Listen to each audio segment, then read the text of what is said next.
সকালের মিষ্টি আলোয় গ্রামের ছোট্ট ছেলে রাফি ঘুম থেকে উঠল। সে তার প্রিয় গরু মৌমিকে ডাকতে লাগল।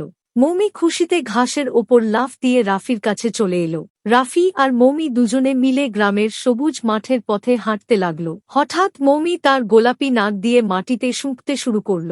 রাফি অবাক হয়ে বলল, মৌমি, তুমি কি খুঁজছ?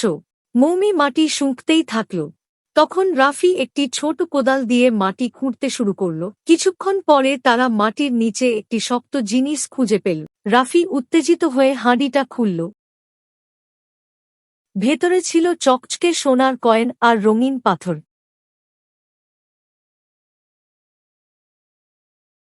আর ছিল একটি পুরনো চিঠি।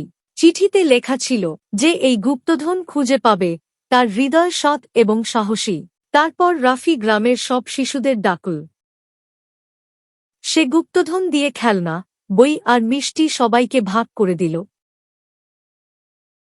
শিশুরা আনন্দে লাফাতে লাগল।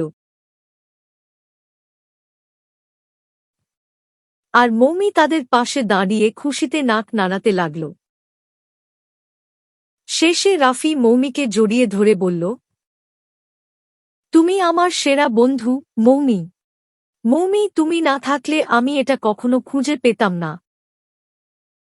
সন্ধ্যার সুন্দর আলোয় রাফি আর মৌমি মাঠের পথে বাড়ির দিকে হাঁটতে লাগল। সেদিন তারা শুধু গুপ্তধনই খুঁজে পেল না, বরং সত্যিকারের বন্ধুত্ব আর আনন্দের মূল্যও বুঝতে পারল। বন্ধুরা, আমাদের এই মজার গল্প যদি তোমাদের ভালো লাগে তাহলে আমাদের চ্যানেলটি সাবস্ক্রাইব করতে ভুলবে না। আর নতুন নতুন কার্টুন গল্প সবার আগে দেখতে বেল আইকনটি বাজিয়ে দাও। ধন্যবাদ। আবার দেখা হবে নতুন গল্পে।